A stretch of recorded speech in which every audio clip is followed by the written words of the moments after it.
করে তাকাইয়া দেখেন আজরাইলকে দেখা যায়, আজরাইল এসে ঘুরতেছে। হঠাৎ করে আজরাইল ঘুরতেছে, আজরাইল ঘুরে ঘুরে চলে গিয়েছে। নসিহতের মধ্যখানে একটা যুবক দৌড়াইয়া হযরত সুলাইমানের সামনে গিয়ে পায়ে ধরে কান্না করতেছে আর বলতেছে, পয়গম্বর আপনি আমাকে বাঁচাইয়া দেন। তিনি বললেন, কি হয়েছে বাবা, তুমি এতক্ষণ ওয়াজ শুনতেছিলা, হঠাৎ করে চিল্লাচ্ছ কেন? যুবক বলতেছে, হুজুর আমাকে এই মুহূর্তে চীন দেশে পাঠাইয়া দেন, আমি এখানে থাকতে পারছি না, আমার সহ্য হচ্ছে না, আমার অসহ্য লাগতেছে, আপনি আমাকে চীনে পাঠাইয়া দেন, আমার ভয় ঢুকে গিয়েছে। হযরতে সুলাইমান আলাইহিস সালাতু ওয়াস সালাম বাতাসকে বললেন, বাতাস কয়েক মুহূর্তের ভিতরে এই বান্দাটাকে চীন পৌঁছে দাও। চীন বান্দাটাকে পৌঁছে দেওয়া হলো। নসিহত শেষ হয়ে গেল। কিছুক্ষণ পরে হযরতে আজরাইল আবার সুলাইমান আলাইহিস সালামের দরবারে হাজির। সুলাইমান বলেন, আজরাইল তোমাকে এভাবে ঘুরতে দেখলাম, ব্যাপারটা কি আমাকে একটু বলো। পয়গম্বর সুলাইমান আলাইহিস সালাতু ওয়াস সালামকে হযরতে আজরাইল বলতে লাগলেন, পয়গম্বর সুলাইমান শুনেন, আজকে একটা যুবককে আমি হত্যা করবার কথা ছিল চীনে, আমি কাগজটা নিয়ে তার তারিখ নিয়ে টাইম নিয়ে পৌঁছে গেলাম চীনে। যেই জায়গায় তার মৃত্যুবরণ করার কথা ওখানে গিয়ে খুঁজে ওই লোকটারে পাইলাম না। পুরা চীন দেশ চিরুনি অভিযান চালাইলাম, কোথাও খুঁজে পাই না, গেল কই? যেই লোকটার মৌত আমার কাগজে লেখা চায় নাই, ওরে তো পুরা চায় না, খুঁজে পাই না, গেল কোথায়? জমিনের পূর্ব থেকে পশ্চিম, উত্তর থেকে দক্ষিণ কয়েক মুহূর্তের ভিতরে খুঁজলাম, তার মৌতের আর কয়েক মিনিট বাকি আছে, পৃথিবীর কোথাও নাই। খুঁজতে খুঁজতে চিন্তা করলাম, গেল কোথায়? দুনিয়া থেকে ভাগবার তো জায়গা নাই, আর আমার নামে লেখা, ওকে মারতে হবে চীন, এখন খুঁজে পাই না কেন? খুঁজতে খুঁজতে আপনার মাহফিলে এসে দেখি ওয়াজ শুনতেছে। আল্লাহু আকবার। আমি এসে দেখি আপনার মাহফিলে বসে যুবক ওয়াজ শুনতেছে। কোনো কথা না বলে তার চেহারার দিকে শুধু তাকাইলাম, আমি তাকাইলাম, সে দৃষ্টি দিয়েছে আমার দিকে, আমি দিয়েছি তার দিকে, কাজ যা হবার হয়ে গিয়েছে। এই যুবকটাই আপনার কাছে গিয়ে বলছিল, ভয় পাচ্ছি, আপনি আমাকে চীনে পাঠাইয়া দেন। একে চীনে নেওয়ার জন্য আমি কৌশল করেছি, তাকে আপনি বাতাসের মাধ্যমে চীন পৌঁছে দিয়েছেন। বাতাস পৌঁছে যাওয়ার আগে আমি ওখানে পৌঁছে গিয়েছি, তার জান কবজ করে পাঠাইয়া দিয়া এখন আমি আপনার দরবারে আবার হাজির হয়ে গিয়েছি। আল্লাহু আকবার বলেন। মৌত যেখানে লেখা আছে সেখানেই হবে। এজন্য কথাটা ভালো করে বুঝবেন। আপনি মনে করতেছেন আপনি হয়তো বাইতুল্লাহ গিয়া মরবেন, কাবাগর তওয়াফ করে মরবেন, কাগজে লেখা আপনি বাথরুমে মরবেন, কিছু করতে পারবেন নি। কাগজে লেখা আপনি দোয়া করতেছেন, আল্লাহ আমারে মদিনায় নিয়ে মারাও, আল্লাহ কই রিকশার তলে পড়ে মর। কাগজে লেখা এটাই। পৃথিবীতে তাকদিরে যা লেখা তা চেঞ্জ করতে পারবেন না। বুঝাতে চাই, কেমনে মরবেন, আগামী কালকে কি উপার্জন করবেন, কেমনে মরবেন, কোথায় মরবেন, কোন দিন মরবেন, কোন টাইমে মরবেন, জানেন কে? কত লোককে দেখবেন 32 চাকার গাড়ির নিচে পড়ার পরেও মরে না, বাইচা গেছে, এমন আছে না নাই? আর কত লোক দেখবেন বাইসাইকেলের ধাক্কা খাইয়া পড়ছে, তো নাক মুখ দিয়ে রক্ত বাইরে মরে গেছে। আল্লাহ বুঝাতে চান, বান্দারে কার মত কোন ভাবে আমি লিখে রেখেছি কেউ জানে না, জানেন কে? আমার বন্ধুগণ, এই জন্য বুঝাতে চাই, কাউকে যদি দেখেন মারাত্মক অসুখ হয়েছে, শারীরিক জটিলতায় পড়ে গিয়েছে, বিশেষ পরিস্থিতিতে অনুভব করতে পারতেছে হয়তো জীবন শেষ হয়ে যাচ্ছে, আর বাঁচবে না, এমন যদি দেখা যায়, সূর্য নিঃশেষ হয়ে যাচ্ছে, লোকটার বাঁচবে না, জীবনের বাকি সময়টুকুন কেমনে কাটাবেন? এই কথাটা বোঝাতে চাই। সবাই তো আজ আমি আছি, কালকে আমিও তো মরে যেতে পারি। এই জন্য বলতে চাই, আপনি যদি মনে করেন আজকের রাত্রটা শেষ রাত্র, আজকের রাত্রটা শেষ রাত্র, তাহলে আমলটা আপনার জন্যে। কথা কি বুঝতে পেরেছেন? আপনি যদি মনে করেন আজকে আপনি মরে যেতে পারেন, তাহলে কথাটা আপনার জন্যে। কথাটা ভালো করে মনে রাখবেন। কি করা লাগবে? আল্লাহর নৈকট্য অর্জন এবং গুনাহমোচনের জন্য আপনাকে প্রাণপণ চেষ্টা করা লাগবে। এমন পরিস্থিতিতে করণীয় কি? 1 নাম্বার হচ্ছে, করণীয় হলো, যদি মনে করেন আমি মরে যাব, হয়তো আর বাঁচব না, 1 নাম্বার করণীয় হলো পরম ক্ষমাশীল, ক্ষমতাশীল, অসীম দয়ালু আল্লাহ রব্বুল ইজ্জতুল জালালের কাছে নিজের অতীত জীবনের সকল গুনার কথা তুলে ধরতে হবে। যদি মনে করেন আজকের রাত্রে আমার শেষ রাত্র, হয়তো সকাল আমার হতে পারে নাও হতে পারে, ওই কথা যদি আপনাদের চিন্তায় থাকে তাহলে আপনাদেরকে বলছি আজকে রাত্রে আপনি মনে করেন এই রাত্র আমার জিন্দগির শেষ রাত্র, এটা মনে করে আল্লাহ রব্বুল ইজ্জত ওয়াল জালালের কাছে নিজের অতীত জীবনের সকল গুনার কথা তুলে ধরে অনুতপ্ত হয়ে যান। অনুতপ্ত হয়ে হৃদয়কে নিখাত করে তওবা করেন, ইস্তেগফার করেন। আল্লাহ বলছেন বান্দারে তুই যদি মনে করিস আগামীকালকে হয়তো আমার দিন শেষ, এই কথা চিন্তা করে কেউ যদি চোখ থেকে এক ফোঁটা লোনা জল ছেড়ে দিতে পারে, আমি আল্লাহ তার জন্য জাহান্নামের দরজা বন্ধ করে দিতে পারি। এজন্য যদি মনে করেন হয়তো আজকের রাত্রে শেষ রাত্র হয়ে যেতে পারে, আমি মা বোন সহ সবাইকে বলছি 1 নম্বর কাজ হলো তওবা। আমি আমার স্বামীর সাথে যে অন্যায় করেছি, আমি আমার স্বামীর হক নষ্ট করেছি, তওবা করে নেই। সন্তানের হক নষ্ট করেছি, তওবা করে নেই। শ্বশুর শাশুড়ির হক নষ্ট করেছি, তওবা করি। আমি হয়তো বাড়িতে থাকাকালীন, এই শ্বশুর বাড়িতে থাকাকালীন অনেকগুলো অন্যায় করেছি, আগামীকালকে হয়তো আমার শেষ দিন, আজকের রাত্র শেষ হয়ে যাচ্ছে, তওবা করে নেন। এইভাবে তওবা করে নিতে হবে। ভাইয়েরা আপনাদেরকে বলছি, আপনি যদি মনে করেন স্ত্রীর সাথে কোনো অন্যায় করেছেন, নাফরমানি করেছেন, তওবা করে নেন। নিকাত চিত্তে আল্লাহর কাছে বলেন। আল্লাহ বলছেন বান্দা যখন সে তার তওবা অন্যায় বুঝতে পারে, আমি আল্লাহ তার জন্য রহমত নিয়ে হাজির হয়ে যাই। 2 নম্বর হলো কেউ যদি বুঝতে পারে আমি মরে যাব আর বাঁচব না, এই লোকটার 2 নম্বর কাজ হলো, 1 নম্বর তো তওবা ইস্তেগফার করা, সব কথাকে মনে করা। এ কথা বলা যাবে না আল্লাহ জানি না আমি কি অন্যায় করছি, মনে নাই, এগুলো ভুয়া কথা। কি অন্যায় করছে মনে নাই না, না আছে, সব ভুয়া মিথ্যা কথা বলে কি অন্যায় করছি মনে নাই, সব মনে আসে। আপনাকে বলতে হবে আল্লাহ আমার সব গুনার কথা মনে পড়েছে, কেউ দেখে নাই, তুমি দেখেছো, আমি সব জানি। আমার সকল অন্যায় আজকে তোমার সামনে সঁপে দিলাম।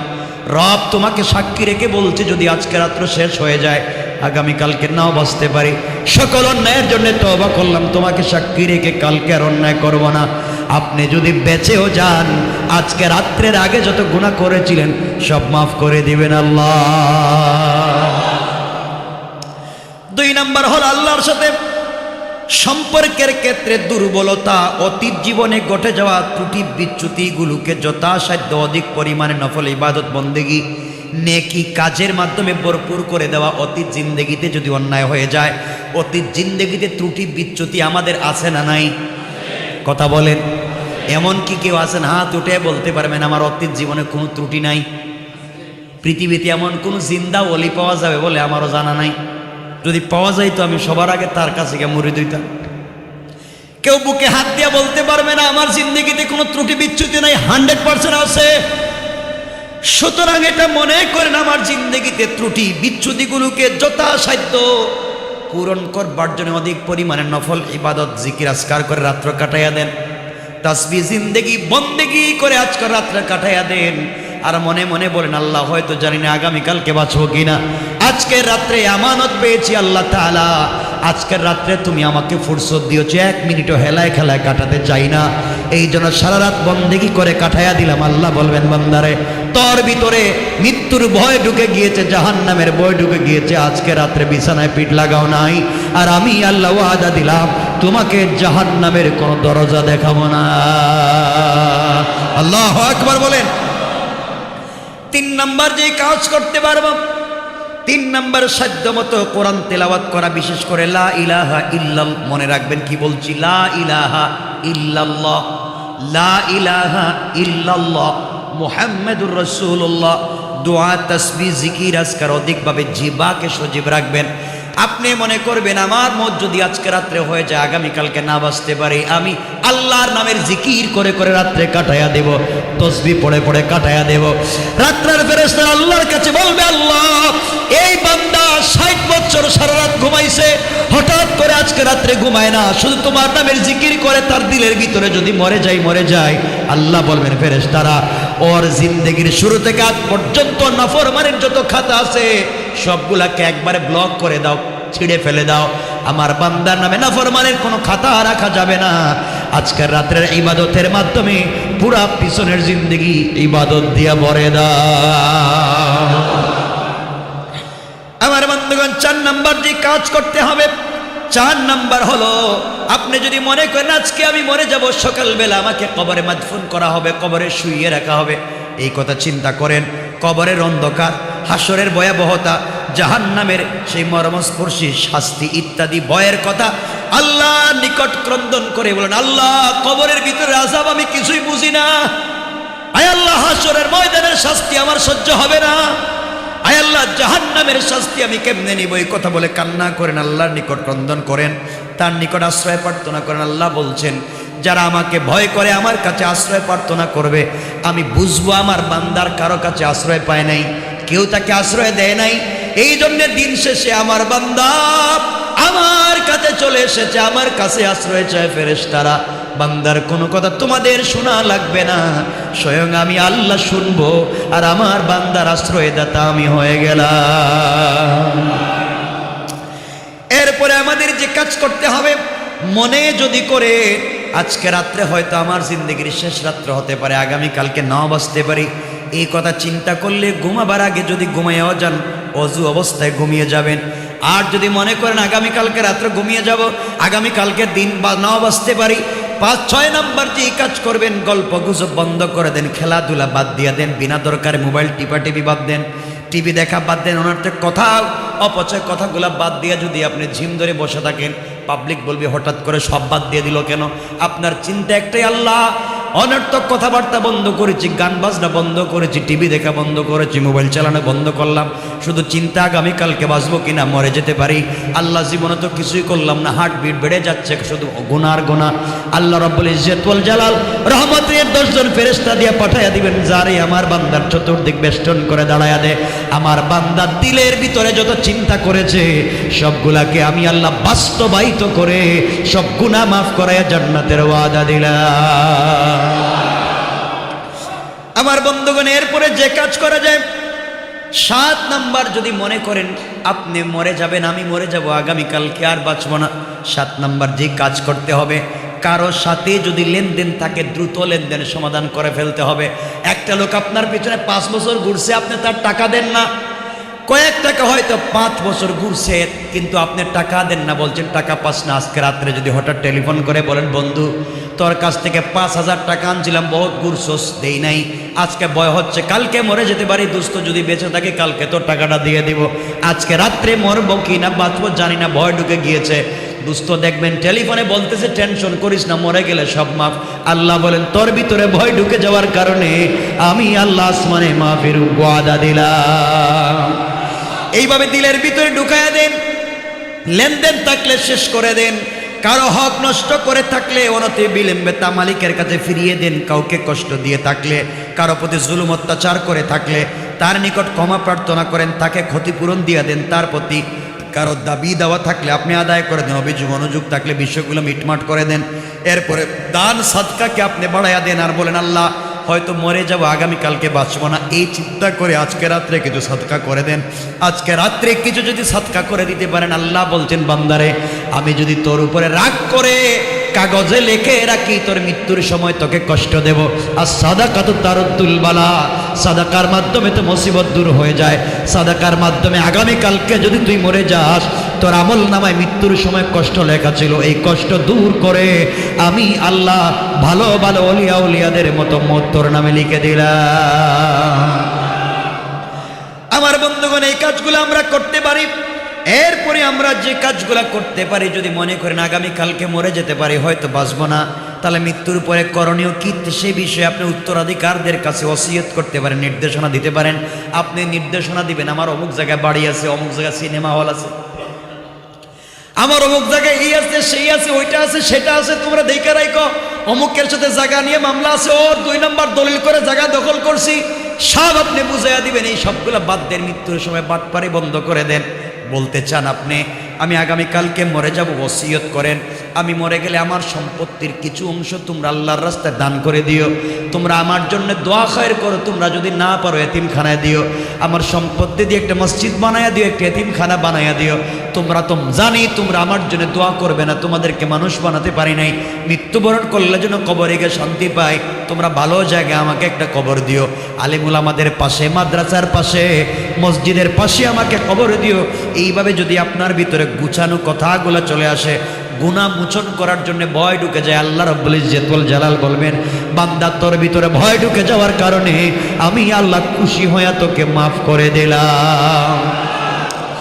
এখানে ছোট্ট করে একটা ঘটনা বলে দিই, বনি ইসরাইলের কোরআনে কারীমের আয়াত থেকে আল্লাহ রাব্বুল ইজ্জত ওয়াল জালাল এই কথাগুলো নিয়ে এসেছেন। আমরা সংক্ষেপ করে বলে দিই, বনি ইসরাইল ব্যক্তির ভিতরে মৃত্যুর ভয় ঢুকে গেল, মৃত্যুর ভয় আল্লাহর বান্দার ভিতরে ঢুকে গেল, আর বাঁচবো না, হয়তো মরে যাব, আর বাঁচবো না, মরে যাব, আল্লাহর সামনে কেমনে দাঁড়াবো, আল্লাহর সামনে কেমনে দাঁড়াবো, এই কথা চিন্তা করে বাচ্চাদেরকে ডাকছে, ডেকে ডেকে বলছো, বাচ্চারা আমি যদি মরে যাই, আমার ভয় ঢুকে গেছে, আমি তো বহুত হারাম কাজ করেছি, নাফরমানি করেছি, দুনিয়ার জমিনে এমন কোন অন্যায় নাই যে অন্যায় আমি করি নাই, অনেক অন্যায় করেছি, মরে গেলে কোথায় যাব রে, জাহান্নাম ছাড়া তো কোনো জায়গা নাই, তোমরা এক কাজ করো, আমি মরে গেলে আমাকে আগুন দিয়া জ্বালাইয়া কিছু অংশ তোমরা ছাই বানাইয়া সাগরে ছেড়ে দেবা, কিছু অংশ উপরে ছেড়ে দেবা, কিছু অংশ কুকুর বিড়ালকে খেতে দেবা, আমার ভয় হচ্ছে রে, আল্লাহ যেন আমাকে কিয়ামতের দিন খুঁজে না পায়, আল্লাহ যদি আমাকে পেয়ে যায় শাস্তি দিবে, আমাকে আযাব দিবে। এই কথা বলে সব করে দিলাম। ইন্তেকালের পরে সংক্ষেপ করে বলে আল্লাহ রাব্বুল ইজ্জত ওয়াল জালাল বান্দাকে ডাকবেন, বান্দা হাজির হয়ে যাও। বাতাসকে বলবেন, বাতাস অমুক দিনে অমুক জায়গায় একটা লোককে জ্বালিয়ে দেওয়া হয়েছিল, ছাই জানিয়েছিল, আমার সামনে হাজির করো। কুকুরকে বলবেন গোশতগুলো হাজির করো, মাটিকে বলবেন হাড্ডি খেয়েছিল, আমার সামনে হাজির করো। সব যখন হাজির হয়ে যাবে, আল্লাহ বলবেন আজ হাজির হয়ে যাও, দাঁড়িয়ে যাও। সাথে সাথে বান্দা দাঁড়িয়ে যাবে আর কাঁপতে থাকবে। আল্লাহ বলবেন কি ব্যাপার, কাঁপতেছো কেন? ও বলবে আল্লাহ আমি তো আমার বাচ্চাদেরকে বলেছিলাম মরে গেলে জ্বালিয়ে দেওয়ার জন্য, ওরা তো তাই মনে হয় করেছিল, কিন্তু আপনি পাইলেন কেমনে? আল্লাহ বলবেন কেনই তুই এমন করতে চাইলে আগে বল, কেন নিজেকে জ্বালিয়ে ছাই করে সাগরে ফেলে দিয়া, আগুনে ফেলে দিয়া, নদীতে ফেলে দিয়া, বাতাসে ফেলে দিয়া আমার কাছ থেকে ভাগতে চাইলে? বান্দা বল আল্লাহ ভাগতে চাইছিলাম এই জন্য আমি যেন জাহান্নামের আগুন সহ্য করতে পারবো না, এত নাফরমানি করেছি, তোমার সামনে কেমনে দাঁড়াবো, এই ভয়ের কারণে এগুলা করেছি। আল্লাহ বলবেন বান্দারে তোর ভিতরে যে জাহান্নামের ভয় ঢুকেছে, আযাবের ভয় ঢুকেছে, এই ভয় ঢুকে যাওয়ার কারণে এমন প্রক্রিয়া অবলম্বন করলে আমি আল্লাহ খুশি হয়ে গেলাম। ও বান্দা টেনশন করিস না, আমি আল্লাহ তোকে মাফ করে দিলাম।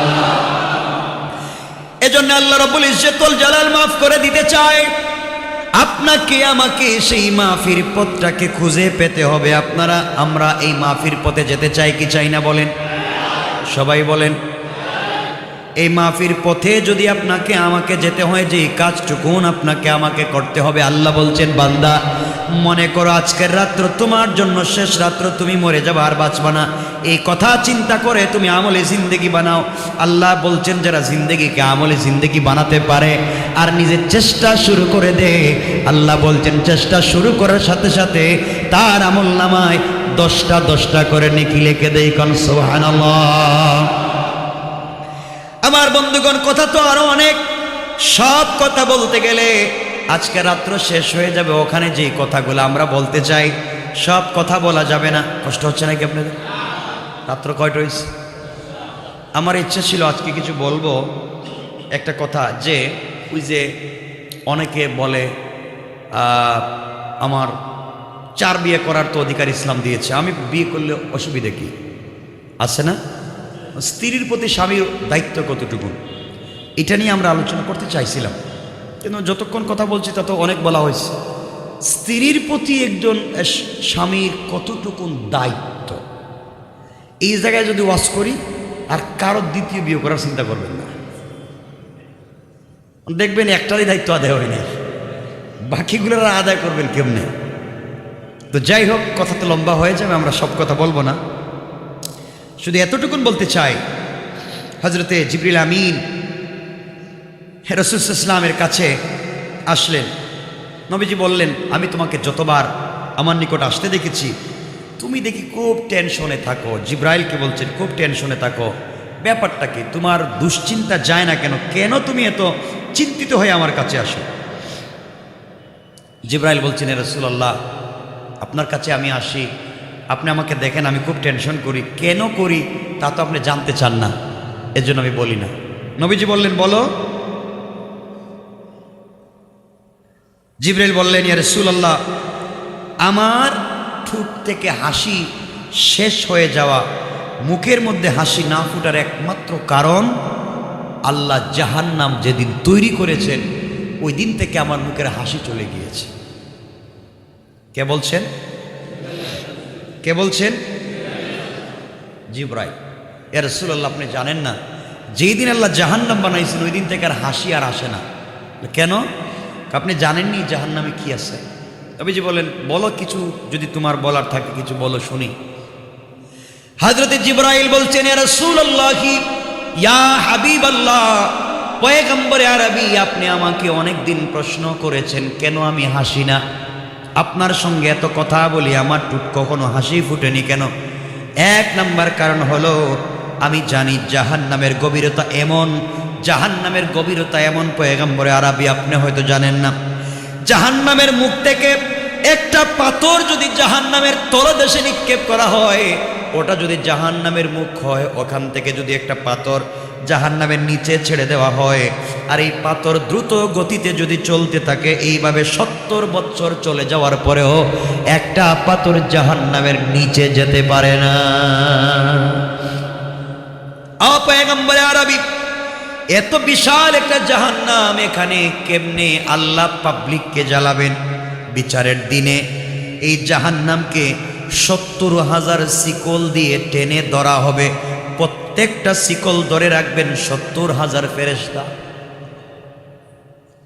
এই জাহান্নামকে 70,000 শিকল দিয়ে টেনে ধরা হবে, আর এক একটা শিকল বহন করবেন 70,000 ফেরেশতা। এবার চিন্তা করেন জাহান্নামের পরিধি কেমন। নবীজি সাল্লাল্লাহু আলাইহি ওয়াসাল্লাম চোখের পানি ছেড়ে দিলেন। নবীজি সাল্লাল্লাহু আলাইহি ওয়াসাল্লাম বলেন, আর কি জানো বলো তো জিব্রাইল? জিব্রাইল বলছেন, ইয়া রাসূলুল্লাহ, এই জন্যে আমার মুখে হাসি ফুটে না, উম্মতের আপনার কেমনে হাসে, দুনিয়ার মানুষ কেমনে তো আনন্দ করে আমি জানি না। 2 নম্বর হলো জাহান্নামে আল্লাহ চাঁদ এবং সূর্যকে নিক্ষেপ করে দিবেন, জাহান্নামে তাপ বিলীন হয়ে যাবে, হারিয়ে যাবে। এত বিশাল চাঁদ, এত বিশাল সূর্য জাহান্নামে দেওয়ার পরে বিলীন হয়ে যাবে, খুঁজেই পাওয়া যাবে না। ছোট্ট একটা হাতের আংটির পাথরের মতো পড়ে থাকবে সূর্য আর চন্দ্র। এত বড় জাহান্নাম আল্লাহ বানিয়েছেন। এই জাহান্নামে হয়তো আপনার কোন উম্মত যাবে, কিন্তু আমার ভয় হয় এই উম্মত কেমনে দুনিয়ার আনন্দে পড়ে হেসে বেড়ায়, এজন্য আমি হাসতে পারি না। ইয়া রাসূলুল্লাহ, আপনি জানেন কি এই জাহান্নামীদেরকে কি করা হবে? জাহান্নামীদের শরীরের চামড়া হবে 162 ফুট পুরো চৌড়া। মানুষের শরীরের চামড়া যেটা জাহান্নামে যাবে, কোন মানুষ যদি জাহান্নামে যায়, জাহান্নামীদের শরীরের চামড়া হবে 162 ফুট চৌড়া। 162 ফুট পুরু করে দেওয়া হবে, যাতে করে আযাব অত্যন্ত ভয়াবহ হয়। তাদের শরীরে আরো থাকবে তিল। তিল তো বুঝেন, তিল, শরীরে তিল থাকে কিনা? নবীজিকে জিবরিল আমিন বলছেন, ইয়া রাসূলুল্লাহ, জাহান্নামীদের শরীরে তিল থাকবে, আর এক একটা তিল হবে উহুদ পাহাড়ের সমান। এই শাস্তিগুলা যখন আমার চোখের সামনে ভেসে ওঠে, আমি আর হাসতে পারি না। পয়গম্বরে আরবি, প্রতিদিন জাহান্নামের আযাব পূর্বের দিনের চাইতে 3 গুণ থেকে 100 গুণ বেশি বাড়িয়ে দেওয়া হবে। জাহান্নামের খাদ্য হবে কাঁটাযুক্ত ফল, কাঁটাযুক্ত গাছ আর পানীয়, ফুটন্ত পানি, পুজ এবং রক্তের মিশ্রণে উত্তপ্ত তেল। এরপর জাহান্নামবাসীর পিপাসা এত বেশি হবে তারাই পানীয় পান করবে। পয়গম্বরে আরবি, আপনি জানেন না জাহান্নামের এই ভয়াবহতা অকল্পনীয়। আযাব অনন্তকাল ধরে চলবে। জাহান্নামে বাস যারা যাবে, জাহান্নামবাসীরা এক পর্যায়ে জাহান্নামের দেয়াল টপকিয়ে চলে যেতে চাইবে, জাহান্নাম থেকে বের হতে চাইবে। আল্লাহ রাব্বুল ইজ্জতুল জালাল লোহার হাতুড়ি দ্বারা তাদেরকে আঘাত করে করে থেতলা করে আবার জাহান্নামে ফেলে দিবেন।